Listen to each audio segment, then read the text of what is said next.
34 ವರ್ಷಗಳ ಬಳಿಕ ಗಂಗಾ ಯಮುನಾ ಸರಸ್ವತಿ ನದಿಗಳ ತ್ರಿವೇಣಿ ಸಂಗಮದಂತಹ ಪರಮ ಪಾವನ ಸ್ಥಳದಲ್ಲಿ ಮಹಾ ಕುಂಭಮೇಳ ಮೇಳೈಸಿದೆ. ಪ್ರತಿದಿನವೂ ಕೋಟ್ಯಾಂತರ ಭಕ್ತರು ಈ ಅಪೂರ್ವ ಅಮೋಘ ಪುಣ್ಯ ಸ್ನಾನದಲ್ಲಿ ಧನ್ಯತೆ ಪಡೆದಿದ್ದಾರೆ. ಆದ್ರೀಗ ಗಂಗಾ ಸ್ನಾನದ ಕುರಿತು ಕಾಂಗ್ರೆಸ್ ಮತ್ತು ಬಿಜೆಪಿ ನಡುವೆ ರಾಜಕೀಯ ಕೆಸರೆರಚಾಟವೇ ಶುರುವಾಗಿದೆ.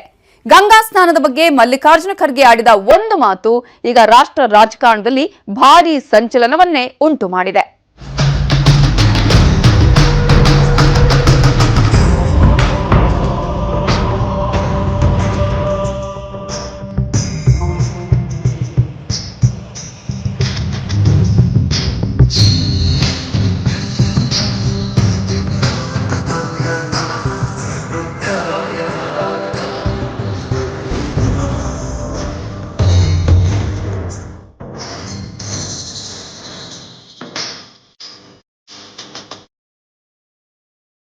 अरे भाई, गंगा में डुबकी लेने से गरीबी दूर होती क्या? आपको खाना मिलता पेट को? अरे भाई, तुम तो इतना पाप किए हो, मोदी जी और शाह मिलके इतना पाप किए हैं, वो 7 जन्म क्या 100 जन्म में भी स्वर्ग में नहीं जा सकते.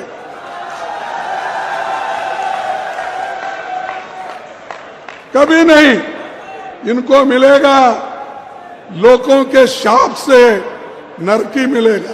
मैं किसी की आस्था के ऊपर ठोस नहीं लगाना चाहता हूं. अगर किसी को दुख हुआ तो मैं माफी चाहता हूं. मैं आज चैलेंज करता हूं कि मल्लिकार्जुन खड़गे जी और कांग्रेस पार्टी, राहुल गांधी और सोनिया जी किसी और धर्म की आस्था के विषय में ऐसा कह सकते हैं क्या? वो कह सकते हैं कि इफ्तार पार्टी में जाने से गरीबी दूर हो जाती है या लोगों को नौकरी मिल जाती है? किसी और धर्म के आस्था को लेकर वो खिलवाड़ करने की सोच भी नहीं सकते हैं और ऐसी बयानबाजी कर भी नहीं सकते.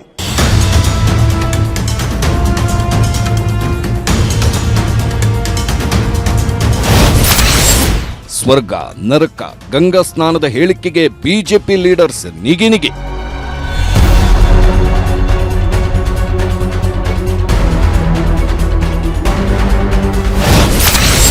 ಕಾಂಗ್ರೆಸ್ಗೆ ತಿರುಗುಬಾಣವಾಯ್ತಾ ಎಐಸಿಸಿ ಅಧ್ಯಕ್ಷರ ಮಾತು. 144 ವರ್ಷಗಳ ಬಳಿಕ ಗಂಗಾ ಯಮುನಾ ಸರಸ್ವತಿ ನದಿಗಳ ತ್ರಿವೇಣಿ ಸಂಗಮದಂಥ ಪರಮಪಾವನ ಸ್ಥಳದಲ್ಲಿ ಮಹಾ ಕುಂಭಮೇಳ ಮೇಳೈಸಿದೆ. ಕೋಟ್ಯಾಂತರ ಭಕ್ತರು ಈ ತ್ರಿವೇಣಿ ಸಂಗಮದಲ್ಲಿ ಸೇರಿದ್ದಾರೆ, ಪವಿತ್ರ ಸ್ನಾನ ಮಾಡುತ್ತಿದ್ದಾರೆ. ಇಡೀ ಜಗತ್ತೇ ಇಂತಹ ಮಹಾನ್ ಧಾರ್ಮಿಕ ಸಂಗಮವನ್ನ ಅತ್ಯಂತ ಕುತೂಹಲ ಭಕ್ತಿಯ ಕಣ್ಣುಗಳಿಂದ ನೋಡುತ್ತಿದೆ. ಪ್ರತಿದಿನವೂ ಅಸಂಖ್ಯ ಯಾತ್ರಿಕರು ಬಂದು ಪುಣ್ಯಸ್ನಾನ ಮಾಡುತ್ತಿದ್ದಾರೆ, ಮುಕ್ತಿ ಪಡೆಯುತ್ತಿದ್ದಾರೆ. ಜನವರಿ 29ರಂದು ಮೌನಿ ಅಮಾವಾಸ್ಯೆಯಂದು ಇದೇ ತ್ರಿವೇಣಿ ಸಂಗಮದಲ್ಲಿ ಅಮೃತ ಸ್ನಾನ ಮಾಡಲು ಭಕ್ತಕೋಟಿಯೇ ಆಗಮಿಸುವ ನಿರೀಕ್ಷೆ ಇದೆ. ಆದ್ರೀಗ ಗಂಗಾ ಸ್ನಾನದ ಕುರಿತು ಕಾಂಗ್ರೆಸ್ ಮತ್ತು ಬಿಜೆಪಿ ನಡುವೆ ರಾಜಕೀಯ ಕೆಸರೆರಚಾಟವೇ ಶುರುವಾಗಿದೆ.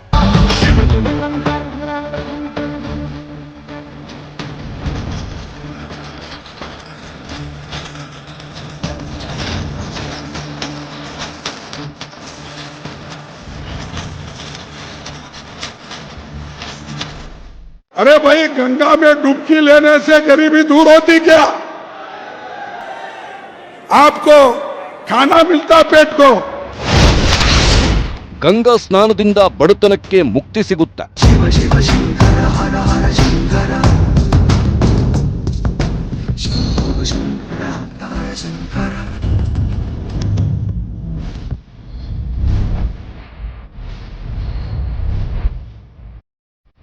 ಈಗಾಗಲೇ ಕಳೆದ 15 ದಿನಗಳಿಂದ 13 ಕೋಟಿಗೂ ಅಧಿಕ ಜನರು ಮಹಾಕುಂಭಮೇಳದಲ್ಲಿ ಪುಣ್ಯಸ್ನಾನ ಮಾಡೋ ಮೂಲಕ ಭಗವಂತನ ಕೃಪೆಗೆ ಪಾತ್ರರಾಗ್ತಿದ್ದಾರೆ. ಬಿಜೆಪಿ ನಾಯಕರು ಕೂಡ ತಾ ಮುಂದು ನಾ ಮುಂದು ಎಂಬಂತೆ ತ್ರಿವೇಣಿ ಸಂಗಮದಲ್ಲಿ ಮಿಂದೇಳುತ್ತಿದ್ದಾರೆ. ಯುಪಿ ಸಿಎಂ ಆದಿತ್ಯನಾಥ್, ಕೇಂದ್ರ ಗೃಹ ಸಚಿವ ಅಮಿತ್ ಶಾ ಕೂಡ ಸೋಮವಾರ ಪುಣ್ಯಸ್ನಾನ ಮಾಡಿದ್ದಾರೆ. ಇದರ ಬೆನ್ನಲ್ಲೇ ಎಐಸಿಸಿ ಅಧ್ಯಕ್ಷ ಮಲ್ಲಿಕಾರ್ಜುನ್ ಖರ್ಗೆ ಬಿಜೆಪಿ ನಾಯಕರನ್ನ ಟೀಕಿಸುವ ಭರದಲ್ಲಿ ಗಂಗಾ ಸ್ನಾನದಿಂದ ಬಡತನಕ್ಕೆ ಮುಕ್ತಿ ಸಿಗಲ್ಲ ಎಂದು ಹೇಳಿಕೆ ನೀಡುವ ಮೂಲಕ ಕೋಟ್ಯಾಂತರ ಹಿಂದೂಗಳ ಭಾವನೆಗೆ ಧಕ್ಕೆ ತಂದಿದ್ದಾರೆ. ಮಾತು ಆಡಿದ ಬಳಿಕ ಖರ್ಗೆಗೆ ತನ್ನ ತಪ್ಪಿನ ಅರಿವಾಗಿದೆ. ಆ ಬಳಿಕ ಸಾವರಿಸಿಕೊಂಡು ಜನರ ಕ್ಷಮೆಯನ್ನೂ ಯಾಚಿಸಿದ್ರು. मैं किसी की आस्था के ऊपर ठोस नहीं लगाना चाहता हूं. अगर किसी को दुख हुआ तो मैं माफी चाहता हूं. लेकिन आप बताइए, अरे जब बच्चा भूखा मर रहा है, बच्चा स्कूल में नहीं जा रहा है, मजदूरों को मजदूरी नहीं मिल रही है, जब ये है तो ये लोग जाकर हजारों रुपए खर्च करके कंपटीशन पे डुबकियां मार रहे। कंपटीशन में एक डुबकी मारता दूसरा, और जब तक वो टीवी में अच्छा नहीं आता तब तक डुबकी मारते रहते। ऐसे लोगों से देश की भलाई होने वाले नहीं है। हमारी आस्था भगवान में है, कर सकते हैं, हर एक को आजादी है। तुम रोज पूजा करते हो, घर में हर आदमी हर महिला पूजा करके बाहर निकलती है, कोई एतराज नहीं है। हमको एतराज है गरीबों का जो शोषण हो रहा है धर्म के नाम पर, उनके खिलाफ हमको लड़ना है। ಮಧ್ಯಪ್ರದೇಶದ ಮಹುವಿನಲ್ಲಿ ನಡೆದ ಜೈ ಬಾಪು ಜೈ ಭೀಮ್ ಜೈ ಸಂವಿಧಾನ್ ರ್ಯಾಲಿಯನ್ನ ಉದ್ದೇಶಿಸಿ ಮಾತನಾಡಿದ ಮಲ್ಲಿಕಾರ್ಜುನ್ ಖರ್ಗೆ ಬಿಜೆಪಿ ನಾಯಕರು ಕ್ಯಾಮೆರಾಗಳಿಗಾಗಿ ಮಹಾಕುಂಭಮೇಳದಲ್ಲಿ ಪವಿತ್ರ ಸ್ನಾನ ಮಾಡುತ್ತಿದ್ದಾರೆ ಎಂದು ಆರೋಪಿಸಿದ್ರು. ಗಂಗೆಯಲ್ಲಿ ಸ್ನಾನ ಮಾಡುವುದರಿಂದ ದೇಶದಲ್ಲಿ ಬಡತನ ನಿರ್ಮೂಲನೆಯಾಗುತ್ತದೆಯೇ ಅಥವಾ ಹಸಿದ ಹೊಟ್ಟೆಗಳು ತುಂಬುತ್ತವೆಯೇ ಎಂದು ಪ್ರಶ್ನಿಸಿರುವ ಮಲ್ಲಿಕಾರ್ಜುನ್ ಖರ್ಗೆ ಪರೋಕ್ಷವಾಗಿ ಕೇಂದ್ರ ಗೃಹ ಸಚಿವ ಅಮಿತ್ ಶಾ ಅವರ ಗಂಗಾ ಸ್ನಾನವನ್ನ ಟೀಕಿಸಿದ್ರು. गरीबों का जो शोषण हो रहा है धर्म के नाम पर, उनके खिलाफ हमको लड़ना है. ದೇಶದಲ್ಲಿ ಮಕ್ಕಳು ಹಸಿವಿನಿಂದ ಸಾಯುತ್ತಿರುವಾಗ ಬಿಜೆಪಿ ನಾಯಕರು ಗಂಗೆಯಲ್ಲಿ ಸ್ನಾನ ಮಾಡಲು ಲಕ್ಷಾಂತರ ರೂಪಾಯಿ ಖರ್ಚು ಮಾಡುತ್ತಾರೆ. ಬಿಜೆಪಿ ನಾಯಕರಿಂದ ದೇಶಕ್ಕೆ ಒಳ್ಳೆಯದನ್ನು ನಿರೀಕ್ಷಿಸಲು ಸಾಧ್ಯವಿಲ್ಲ ಎಂದು ಮಲ್ಲಿಕಾರ್ಜುನ್ ಖರ್ಗೆ ಗುಡುಗಿದ್ರು.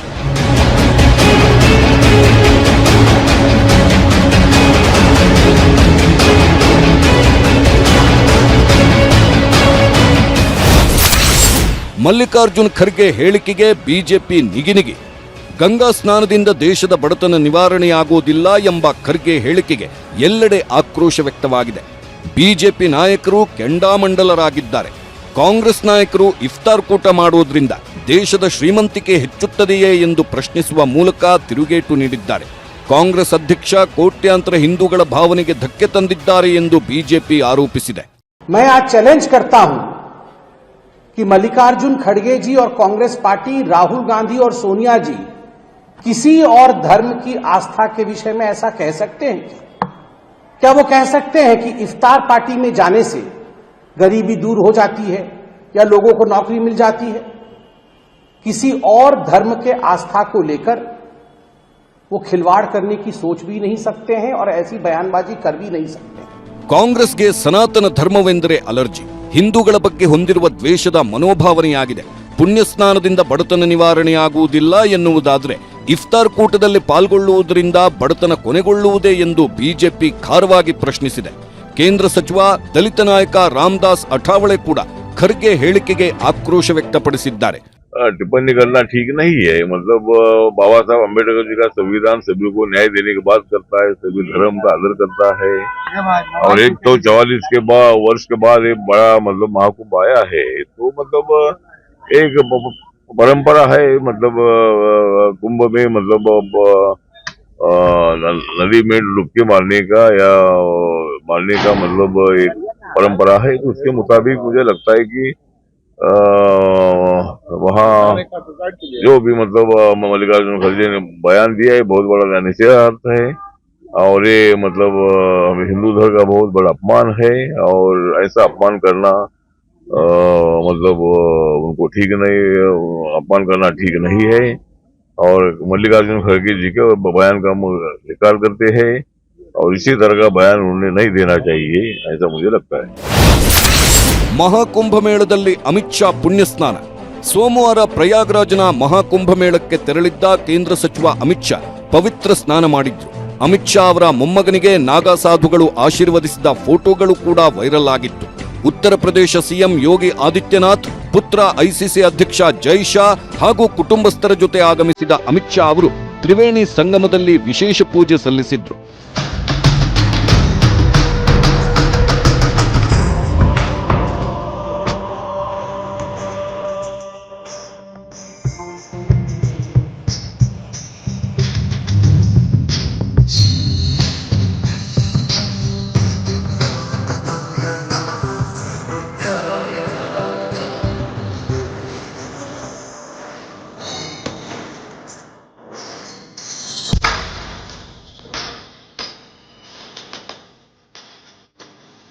ತ್ರಿವೇಣಿ ಸಂಗಮದಲ್ಲಿ ಪುಣ್ಯಸ್ನಾನ ಮಾಡಿದ ಅಮಿತ್ ಶಾ ಅವರು ಬಳಿಕ ಬಡೇ ಹನುಮಾನ್ ಮಂದಿರಕ್ಕೆ ಭೇಟಿ ಕೊಟ್ಟರು.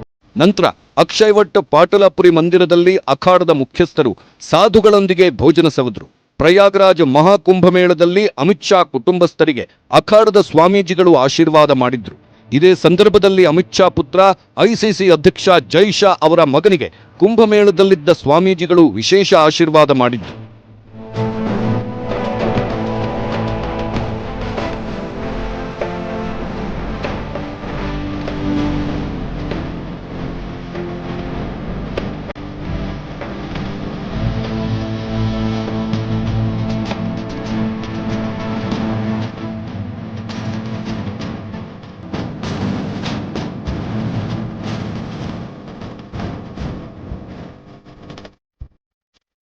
ಇವೆಲ್ಲದರ ನಡುವೆ ಖರ್ಗೆ ಕುಂಭಮೇಳದ ತೀರ್ಥ ಸ್ನಾನವನ್ನ ವ್ಯಂಗ್ಯವಾಡಿದ್ದಾರೆ.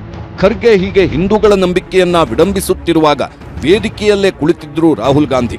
ತಮ್ಮ ಮಾತು ಎಲ್ಲೋ ವಿವಾದಕ್ಕೆ ಕಾರಣವಾಗುತ್ತೆ ಎಂದು ತಿಳಿಯುತ್ತಲೇ ತಕ್ಷಣ ಖರ್ಗೆ ತಮ್ಮ ಮಾತಿಗೆ ಕ್ಷಮೆಯಾಚಿಸಿದ್ರು. ಆದ್ರೆ ಏನಾಗಬಾರದು ಅಂದುಕೊಂಡಿದ್ರೋ ಅದಾಗಿತ್ತು. ಕೈ ನಾಯಕರು ಮತ್ತೊಮ್ಮೆ ಬಹುಸಂಖ್ಯಾತರ ನಂಬಿಕೆಗೆ ಘಾಸಿಯಾಗುವಂತೆ ಮಾತನಾಡಿದ್ರು ಮತ್ತು ಬಿಜೆಪಿ ನಾಯಕರು ಇದನ್ನು ತಕ್ಷಣವೇ ಪ್ರತಿಕ್ರಿಯಿಸಿ ಲಾಭ ಪಡೆದುಕೊಂಡ್ರು.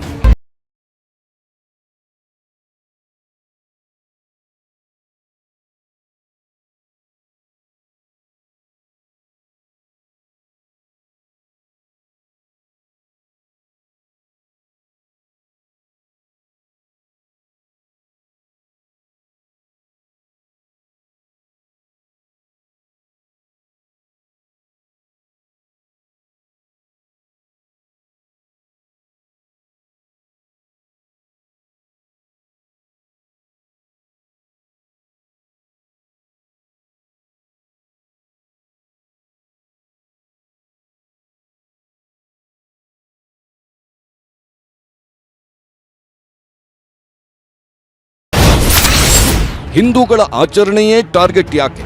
ಖರ್ಗೆ ತಮ್ಮ ಮಾತಿನ ವಿಡಿಯೋವನ್ನ ಸೋಷಿಯಲ್ ಮೀಡಿಯಾದಲ್ಲೂ ಹಂಚಿಕೊಂಡಿದ್ರು. ಖರ್ಗೆ ಮಾತಿಗೆ ಕೇವಲ ಬಿಜೆಪಿ ಮಾತ್ರವಲ್ಲ, ಹಲವು ಹಿಂದೂಗಳಿಂದಲೂ ವಿರೋಧ ವ್ಯಕ್ತವಾಯಿತು. ಖರ್ಗೆಗೆ ಧೈರ್ಯವಿದ್ರೆ ಹಜ್ ಯಾತ್ರೆ ಬಗ್ಗೆ ಕಮೆಂಟ್ ಮಾಡಲಿ ಎಂದು ಕೆಲವರು ಕಿಡಿಕಾರಿದ್ರು. ಖರ್ಗೆಯವರೇ, ನಿಮಗೆ ಯಾವತ್ತೂ ಹಿಂದೂಗಳ ಆಚರಣೆಗಳೇ ಟಾರ್ಗೆಟ್ ಆಗೋದು ಯಾಕೆ?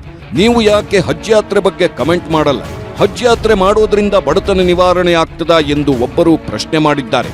ಮತ್ತೆ ಕೆಲವರು ನಾಸ್ತಿಕರಾಗುವುದು ತಪ್ಪಲ್ಲ, ಆದರೆ ಒಂದು ಧರ್ಮದ ಆಚರಣೆಯನ್ನ ಮಾತ್ರ ಟಾರ್ಗೆಟ್ ಮಾಡಿ ಮಾತನಾಡುವುದು ತಪ್ಪು ಎಂದಿದ್ದಾರೆ. ನಿಮ್ಮ ರಾಜಕೀಯ ಲಾಭಕ್ಕೆ ಹಿಂದೂ ಆಚರಣೆ ಪವಿತ್ರ ಗಂಗೆಯನ್ನ ಎಳೆದು ತರುವುದು ಯಾಕೆ ಎಂದು ಹಲವರು ಕಿಡಿಕಾರಿದ್ದಾರೆ.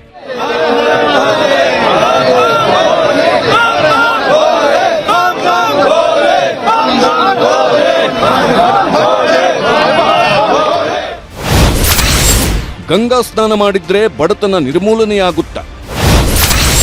ಕುಂಭಮೇಳದಲ್ಲಿ ಟೀ ಮಾರುವವನ ದಿನದ ಗಳಿಕೆ ಎಷ್ಟು ಗೊತ್ತಾ? ಖರ್ಗೆ ಪ್ರಶ್ನಿಸಿದ್ದು ಗಂಗಾ ಸ್ನಾನ ಮಾಡಿದ್ರೆ ದೇಶದ ಜನರ ಬಡತನ ನಿರ್ಮೂಲನೆಯಾಗುತ್ತಾ ಅಂತ. ಆದ್ರೆ ಖರ್ಗೆ ಪ್ರಶ್ನೆಗೆ ಸೋಷಿಯಲ್ ಮೀಡಿಯಾದಲ್ಲಿ ಜನ ಅತ್ಯಂತ ಆಕ್ರೋಶದಿಂದ ಪ್ರತಿಕ್ರಿಯಿಸಿದ್ದಾರೆ. ಖರ್ಗೆ ಮಾತು ಸೋಷಿಯಲ್ ಮೀಡಿಯಾದಲ್ಲಿ ಗಂಭೀರ ಚರ್ಚೆಗೂ ಕಾರಣವಾಗಿದೆ.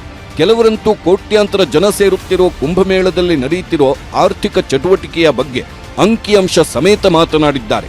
ಕುಂಭಮೇಳದಲ್ಲಿ ಟೀ ಮಾರುತ್ತಿರೋ ಚಾಯ್ವಾಲಾ ದಿನವೊಂದಕ್ಕೆ 20 ರಿಂದ 22 ಸಾವಿರ ರೂಪಾಯಿ ಗಳಿಸುತ್ತಿದ್ದಾನೆ. ಕೆಲವರಂತೂ ಖರ್ಗೆ ಪ್ರಯಾಗ್ರಾಜ್ನ ಕುಂಭಮೇಳದ ಸ್ಥಳಕ್ಕೆ ಬಂದು ಇಲ್ಲಿನ ವ್ಯಾಪಾರಿಗಳು, ಟೆಂಟ್ ವ್ಯಾಪಾರಿಗಳ ದಿನವೊಂದರ ಗಳಿಕೆ ಎಷ್ಟು ಅಂತ ವಿಚಾರಿಸಬೇಕು ಅಂತ ಆಗ್ರಹಿಸಿದ್ರು.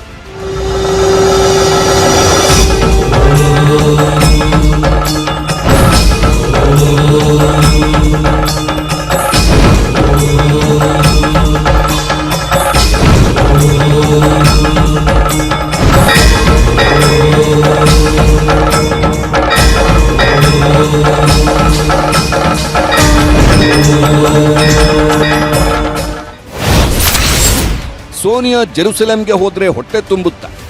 ಇನ್ನೊಂದು ಕಡೆ ಖರ್ಗೆ ಹೇಳಿಕೆಗೆ ಬಿಜೆಪಿ ನಾಯಕ ಈಶ್ವರಪ್ಪ ತೀವ್ರ ಆಕ್ರೋಶ ವ್ಯಕ್ತಪಡಿಸಿದ್ದಾರೆ. ಖರ್ಗೆ ಕುಂಭಮೇಳದ ಬಗ್ಗೆ ಮಾತಾಡ್ತಾರೆ. ಹಿಂದೂ ಸಮಾಜಕ್ಕೆ ಅಪಮಾನ ಮಾಡುವ, ಗೋಹತ್ಯೆ ಮಾಡುವ ಗೂಂಡಾಗಳ ಬಗ್ಗೆ ಆತಂಕ ಇದೆ. ಸೋನಿಯಾ ಗಾಂಧಿ, ರಾಹುಲ್ ಗಾಂಧಿ ಜೆರುಸಲೆಂಗೆ ಹೋದ್ರೆ ಬಡವರ ಹೊಟ್ಟೆ ತುಂಬುತ್ತಾ? ಮೆಕ್ಕಾಗೆ ಹೋದ್ರೆ ಬಡವರ ಹೊಟ್ಟೆ ತುಂಬುತ್ತಾ? ಧೈರ್ಯ ಇದ್ರೆ ಈ ಬಗ್ಗೆ ಮಾತನಾಡಲಿ ಎಂದು ಈಶ್ವರಪ್ಪ ಖರ್ಗೆಗೆ ಸವಾಲು ಹಾಕಿದ್ರು. ಸೋನಿಯಾ ಗಾಂಧಿ, ರಾಹುಲ್ ಗಾಂಧಿ ಇವರೆಲ್ಲರೂ ಕೂಡ ವಿದೇಶಗಳಲ್ಲಿ ಹೋಗಿ ಕ್ರಿಶ್ಚಿಯನ್ರ ಪವಿತ್ರವಾದ ಜಾಗದಲ್ಲಿ ಪ್ರಾರ್ಥನೆ ಮಾಡಿ ಬರ್ತಾರೆ. ನಾವು ಅದನ್ನೇನು ಟೀಕೆ ಮಾಡಲ್ಲ, ಅದು ಅವ್ರ ಧರ್ಮ, ಅವ್ರ ನಂಬಿಕೆ. ಮುಸಲ್ಮಾನರು ಮಕ್ಕಾ ಮದೀನಾಕ್ಕೆ ಹೋಗಿ ಅಲ್ಲಿ ಹೋಗಿ ಬರೋದ್ರಿಂದ ನಮ್ಮ ಜೀವನ ಸಾರ್ಥಕ ಆಯಿತು ಅನ್ನೋಂಥ ನಂಬಿಕೆ ಅವ್ರದ್ದು. ಆದರೆ ಹಿಂದೂಗಳಿಗೆ ಗಂಗೆನಲ್ಲಿ ಸ್ನಾನ ಮಾಡಿದ್ರೆ, ಗಂಗಾ ಯಮುನಾ ಸರಸ್ವತಿ ತ್ರಿವೇಣಿ ಸಂಗಮದಲ್ಲಿ ಸ್ನಾನ ಮಾಡಿದ್ರೆ ತುಂಬ ಪವಿತ್ರವಾದ್ದು ಅಂತ ನಮ್ಮ ನಂಬಿಕೆ. ಇಷ್ಟು ಕೀಳು ಮಟ್ಟಕ್ಕೆ ಮಲ್ಲಿಕಾರ್ಜುನ್ ಖರ್ಗೆ ಅವರು ಇಳಿತಾರೆ ಅಂತ ನಾನು ಅಂದ್ಕೊಂಡಿರಲಿಲ್ಲ. ತಕ್ಷಣ ಇಡೀ ಪ್ರಪಂಚದ ಹಿಂದೂಗಳ ಕ್ಷಮೆ ಕೇಳಲಿ ಅವರು. ಖರ್ಗೆ ಹೇಳಿಕೆಯಂತೂ ಸೋಷಿಯಲ್ ಮೀಡಿಯಾದಲ್ಲಿ ಸಿಕ್ಕಾಪಟ್ಟೆ ವೈರಲ್ ಆಗಿತ್ತು. ಎಲ್ಲರೂ ಖರ್ಗೆ ಅವರ ಹಿಂದೂ ಧರ್ಮ ವಿರೋಧಿ ಹೇಳಿಕೆಗೆ ತೀವ್ರ ಆಕ್ಷೇಪ ವ್ಯಕ್ತಪಡಿಸಿದ್ರು. ಕೈ ನಾಯಕರು ಕೇವಲ ಹಿಂದೂ ಧರ್ಮದ ಕುರಿತು ಮಾತ್ರ ಟೀಕಿಸ್ತಾರೆ, ಅವರಿಗೆ ಇತರ ಧರ್ಮದ ಬಗ್ಗೆ ಟೀಕಿಸುವುದಕ್ಕೆ, ಅವಮಾನ ಮಾಡುವುದಕ್ಕೆ ಧೈರ್ಯವೇ ಇಲ್ಲ ಅಂತ ಹರಿಹಾಯ್ದ್ರು. ಅಲ್ಲದೆ ಖರ್ಗೆ ಹೇಳಿದ ಸ್ವರ್ಗ ನರಕದ ಹೇಳಿಕೆಗೂ ನೆಟ್ಟಿಗರು ವ್ಯಂಗ್ಯವಾಡಿದ್ದಾರೆ. ಮೋದಿ ಶಾ ಒಟ್ಟಿಗೆ ತುಂಬಾ ಪಾಪ ಮಾಡಿದ್ದಾರೆ, ಅವರು 100 ಜನ್ಮಗಳಲ್ಲೂ ಸ್ವರ್ಗಕ್ಕೆ ಹೋಗಲು ಸಾಧ್ಯವಿಲ್ಲ, ಜನರ ಶಾಪಗಳಿಂದ ಅವರು ನರಕಕ್ಕೆ ಹೋಗುತ್ತಾರೆ ಎಂದು ಖರ್ಗೆ ಹೇಳಿದ್ರು. ಕೆಲವರಂತೂ ಖರ್ಗೆ ಅವರಿಗೆ ಸ್ವರ್ಗದ ಆಸೆ ಬಂದಿದೆ ಎಂದು ಕೂಡ ಟೀಕಿಸಿದ್ದಾರೆ. ಕಾಂಗ್ರೆಸ್ ಸನಾತನ ಧರ್ಮ ವಿರೋಧಿ ಮನಸ್ಥಿತಿಯನ್ನ ಹೊಂದಿದೆ. ಕಾಂಗ್ರೆಸ್ ನಾಯಕರು ತಮ್ಮ ರಾಜಕೀಯ ಲಾಭಕ್ಕಾಗಿ ಧಾರ್ಮಿಕ ಭಾವನೆಗಳಿಗೆ ಧಕ್ಕೆ ತರುವುದನ್ನು ನಿಲ್ಲಿಸಬೇಕು ಎಂದು ಆಗ್ರಹಿಸಿದ್ದಾರೆ.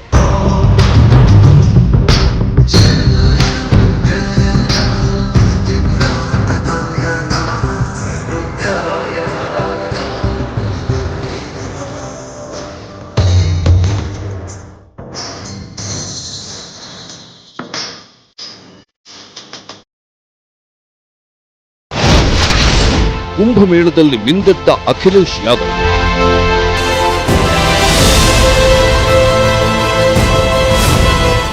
ಕುಂಭಮೇಳದಲ್ಲಿ ಸ್ನಾನ ಮಾಡಿದ್ರೆ ಬಡತನ ನಿವಾರಣೆಯಾಗುತ್ತಾ ಎಂಬ ಮಲ್ಲಿಕಾರ್ಜುನ್ ಖರ್ಗೆ ಹೇಳಿಕೆ ರಾಜಕೀಯ ಸಂಚಲನವನ್ನೇ ಉಂಟು ಮಾಡಿದೆ.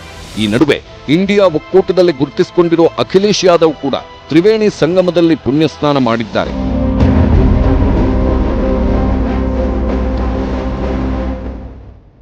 ನೂರ 44 ವರ್ಷಗಳ ನಂತರ ಮಹಾಕುಂಭಮೇಳಕ್ಕೆ ನಾವೆಲ್ಲರೂ ಸಾಕ್ಷಿಯಾಗುತ್ತಿದ್ದೇವೆ. ಈ ಸಮಯದಲ್ಲಿ ತ್ರಿವೇಣಿ ಸಂಗಮದಲ್ಲಿ ಸಂಪ್ರದಾಯದಂತೆ 11 ಬಾರಿ ಮಿಂದೇಳುವ ಅವಕಾಶ ನನಗೆ ಸಿಕ್ಕಿದೆ. ಮಹಾಕುಂಭದ ಸಂದೇಶವೂ ಸಕಾರಾತ್ಮಕವಾಗಿರಬೇಕು. ಋಣಾತ್ಮಕ ರಾಜಕೀಯಕ್ಕೆ ಸ್ಥಳವಿಲ್ಲ.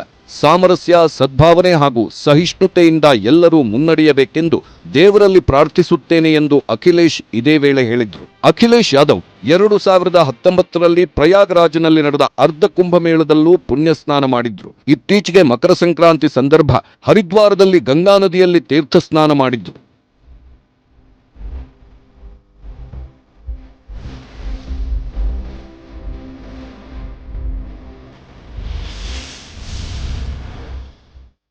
ಆ ಮೂಲಕ ಮಲ್ಲಿಕಾರ್ಜುನ್ ಖರ್ಗೆ ಅವರ ಹೇಳಿಕೆಗೆ ಕೇವಲ ಬಿಜೆಪಿ ಮಾತ್ರವಲ್ಲ, ಇಂಡಿಯಾ ಕೂಟದಲ್ಲೂ ಅಸಮಾಧಾನ ವ್ಯಕ್ತವಾಗಿದೆ.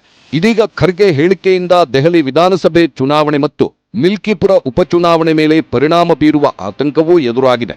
ಬಿಜೆಪಿಯ ಹಿಂದುತ್ವದ ವಿರುದ್ಧ ಇಂಡಿಯಾ ಒಕ್ಕೂಟದ ಸಮಾಜವಾದಿ ಪಕ್ಷವು ಹಿಂದುತ್ವದ ಆಧಾರದಲ್ಲೇ ಚುನಾವಣೆಯನ್ನ ಎದುರಿಸುತ್ತಿದೆ. ಇದೇ ಕಾರಣಕ್ಕೆ ಅಯೋಧ್ಯೆಯನ್ನ ಪ್ರತಿನಿಧಿಸುವ ಫೈಜಾಬಾದ್ ಲೋಕಸಭೆ ಕ್ಷೇತ್ರದ ಚುನಾವಣೆಯಲ್ಲಿ ಬಿಜೆಪಿ ವಿರುದ್ಧ ಎಸ್ಪಿಯ ಅವಧೇಶ್ ಕುಮಾರ್ ವಿಜಯಿಯಾಗಿದ್ರು. ರಾಮ ಮಂದಿರ ಹವಾದ ಹೊರತಾಗಿಯೂ ಆ ಕ್ಷೇತ್ರದಲ್ಲಿ ಎಸ್ಪಿ ಗೆದ್ದುಕೊಂಡಿತ್ತು. ಇಂಥದ್ದೇ ಗೆಲುವನ್ನ ಫೆಬ್ರವರಿ 5ರಂದು ನಡೆಯುವ ಮಿಲ್ಕಿಪುರ್ ಉಪಚುನಾವಣೆಯಲ್ಲೂ ದಾಖಲಿಸಲು ಅಖಿಲೇಶ್ ಯಾದವ್ ನೇತೃತ್ವದ ಪಕ್ಷ ಬಯಸುತ್ತಿದೆ. ಹಾಗಾಗಿ ಅಖಿಲೇಶ್ ಯಾದವ್ ಸಂಗಮದಲ್ಲಿ ಸ್ನಾನ ಮಾಡಿದ ವಿಡಿಯೋಗಳು ವೈರಲ್ ಆದ ಬೆನ್ನಲ್ಲೇ ಖರ್ಗೆ ಕಮೆಂಟು ವೈರಲ್ ಆಗಿರೋದು ಅಖಿಲೇಶ್ ಅವರನ್ನ ಬೇಸರಗೊಳಿಸಿದೆ.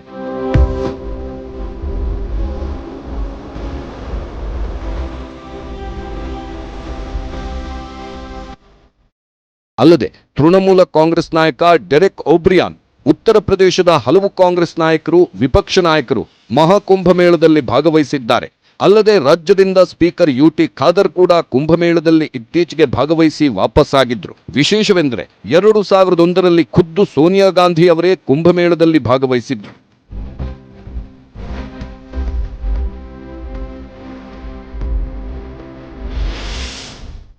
ಕೈ ನಾಯಕರ ಈ ರೀತಿಯ ಹೇಳಿಕೆ ಅವರ ಮಿತ್ರ ಪಕ್ಷಗಳಿಗೆ ಮುಜುಗರ ಉಂಟು ಮಾಡುತ್ತಿರುವುದು ಇದೇ ಮೊದಲೇನಲ್ಲ. ಮಹಾರಾಷ್ಟ್ರ ಅಸೆಂಬ್ಲಿ ಚುನಾವಣೆಯ ಸಂದರ್ಭ ಹಿರಿಯ ಕಾಂಗ್ರೆಸ್ ನಾಯಕ ರಾಹುಲ್ ಗಾಂಧಿ ಅವರು ಸಾವರ್ಕರ್ ಬಗ್ಗೆ ಆಡಿದ ಮಾತುಗಳು ಉದ್ಧವ್ ಠಾಕ್ರೆ ನೇತೃತ್ವದ ಶಿವಸೇನೆ ಮತ್ತು ಎನ್ಸಿಪಿಗೆ ಮುಜುಗರ ಉಂಟು ಮಾಡಿತ್ತು. ಅಲ್ಲದೆ ಕಳೆದ ವರ್ಷ ರಾಮಮಂದಿರ ಪ್ರತಿಷ್ಠಾಪನೆ ಸಮಾರಂಭವನ್ನ ಕಾಂಗ್ರೆಸ್ ಬಹಿಷ್ಕರಿಸಿದ ವಿಚಾರದಲ್ಲೂ ಇಂಡಿಯಾ ಒಕ್ಕೂಟದ ಕೆಲ ಪಕ್ಷಗಳ ನಾಯಕರು ಅಸಮಾಧಾನಗೊಂಡಿದ್ರು. ಇನ್ನು ತಮಿಳುನಾಡಿನ ಡಿಸಿಎಂ ಉದಯನಿಧಿ ಸ್ಟಾಲಿನ್ ಅವರ ಸನಾತನ ಧರ್ಮದ ಕುರಿತ ಹೇಳಿಕೆ ಮತ್ತು ಅದಕ್ಕೆ ಕಾಂಗ್ರೆಸ್ ಮೌನವಾಗಿದ್ದುದು ಕೂಡ ಮಿತ್ರ ಪಕ್ಷಗಳಲ್ಲಿ ಬೇಸರ ಉಂಟು ಮಾಡಿತ್ತು. ಇದೇ ಕಾರಣಕ್ಕೆ ಮಧ್ಯಪ್ರದೇಶದ ಭೋಪಾಲ್ನಲ್ಲಿ ನಡೆದ ವಿಪಕ್ಷಗಳ ಜಂಟಿ ರ್ಯಾಲಿಯಲ್ಲಿ ಡಿಎಂಕೆ ನಾಯಕರ ಜೊತೆ ಕೈ ನಾಯಕರು ವೇದಿಕೆ ಹಂಚಿಕೊಳ್ಳದೆ ದೂರ ಉಳಿದಿದ್ರು.